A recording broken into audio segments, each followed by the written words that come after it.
akkam jirtu kabajamtoota daawwattoota keenya qophiin keenya ammas barnootaa jedhu jalqabee jira. Qophii keenya har'aatiin ammoo mammaaksaalee jechamoota beekamoo fi kanneen kana fakkaatan wal gaafachuudhaan kan nuti waliin turru aga xumura sagantaa keenyaatti immoo isayyuu hin deeminaan waliin turaa kan isiniin jedhu ani Lubee Girmaati. Ogeessi kaameeraa keenyaa ammoo Tolasaa Bulteeti. Eessayyuu hin deeminaa turtii gaariin waliin qabadha. Barnoota ammas barnoota kanata mukaba kaayyoon oromoota. Barnoota ammas barnoota kanata mukaba kaayyoon oromoota. Tole gaaffii koo feeyyamama waan taataniif ulfaadha. Walaa barrume. Ishi maqaan koo Bilguu Tasfaayinaan jedhama. Maqaan koo Abbooma Shifarraan jedhama. Hamziyaa jedhama. Takluun jedhama. Gaaliin jedhama. Muhammad Musaa jedhama. Barnoota ammas barnoota kanata mukaba kaayyoon oromoota.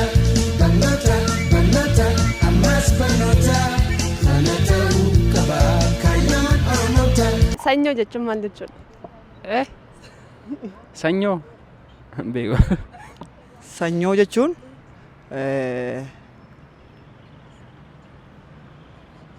haadha manaa obboleessa ofii jechuudha. Karaa si qabsiiseera yaa.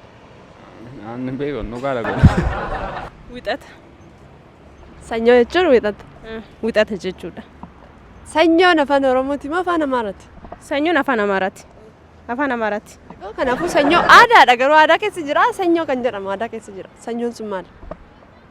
Afaan keenya keessatti.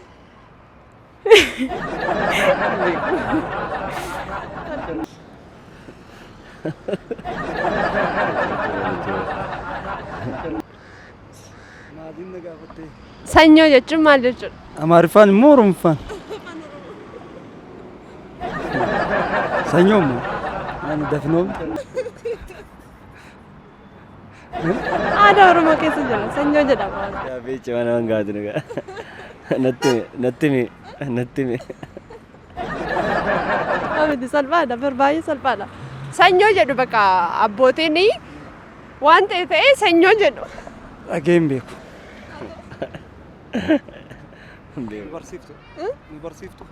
Nu barsiisuu danda'u? Isin. Nu barsiisaa mee waan sana. Meeraa dubbatti isin barsiisa. Garuu carraan isin ilaalla yaale tokko. Sanyoo jechuun Keessa baadiyyaa dhufte waan ta'an hin beektan. Mokkar. dhugaa hin beeku. Ilaale kana jechuun warra gurguddaa jaarsolii beeka malee nu warri achis dhuftuu kun hin beeknu beektaa baay'inaan. Jecha durii tokko laata? Anoo daa'ima kaleessaati akkamittan beekara isa durii yoo ta'e. Sanyoo jechuun lammaffoo. Sanyoon hojja ture. Barnoota ammas barnoota kanata mukaba kaayyoon oromoota. Barnoota ammas barnoota kanata mukaba kaayyoon oromoota. Mammaaksa kuni bakka duwwaa naa guutu. Kan tuuta waliin hin nyaanne bakka duwwaa. Qobaaseen yoo nyaattu. Kan tuuta waliin nyaanne?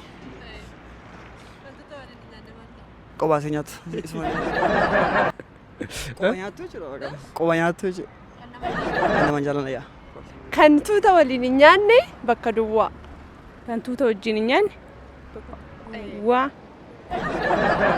Kan tuuta kophaa nama nyaatu. Kophaa nama nyaatu ta'a. Kan tuuta waliin hin nyaanne maal ta'a? Kophaa kan nyaatu. Kan tuuta waliin hin nyaanne bakka duwwaa. Kan tuuta waliin hin nyaanne bakka duwwaa. Manna laata.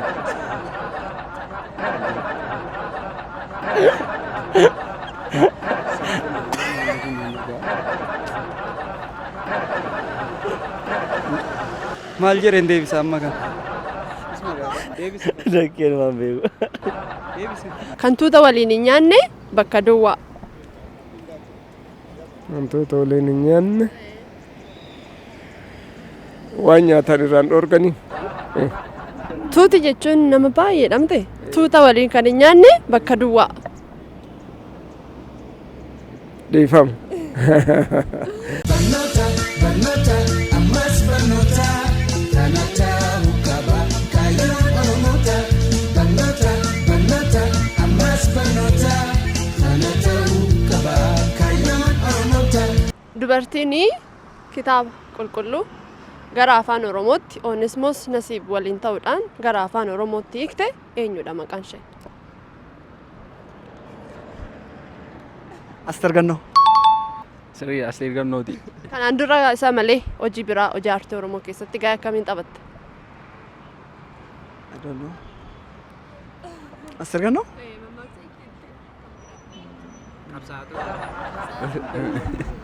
Karaa afaan Oromootti moo karaa afaan Oromootti? Gaaffii ulfaataa sin gaafannu jettee turte. Karaa afaan Oromootti moo karaa amantii biriititti? Dubartiidha. Onesmoos Nasiib waliin ta'uudhaan macaafa qulqulluu kan biraatirraa gara afaan Oromootti hiikte. Dhiifama. Daqiiqaa muraasaaf na dhiisa.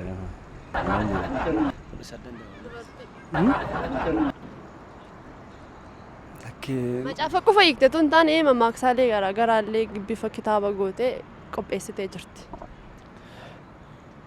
Sabbeega. Suma taate.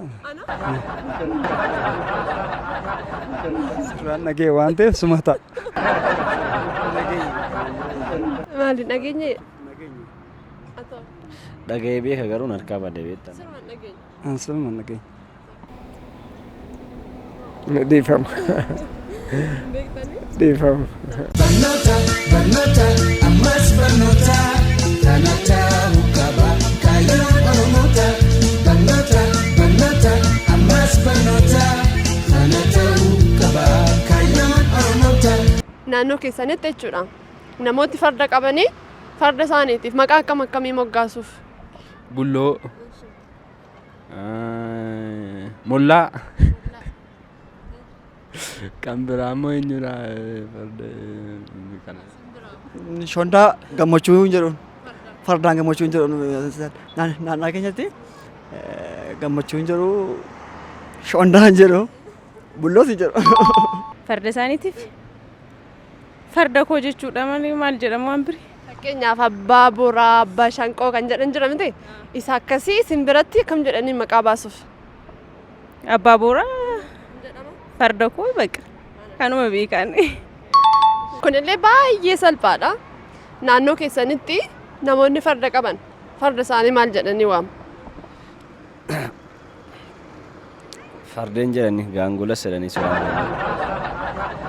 Abbaa booraa fa'aa abbaa shanqoo fa'aan jedhan? Hin jedhu abbaa booraa fa'aa abbaa shanqoo jedhanii akkaataa moggaafatama maatiitti moggaafatu danda'u. Naannoo keessanii akkamitti waamu isin bira? Yoo akkanis hin jedhu. Bulloos hin jedhamamti. Abbaa bulloo.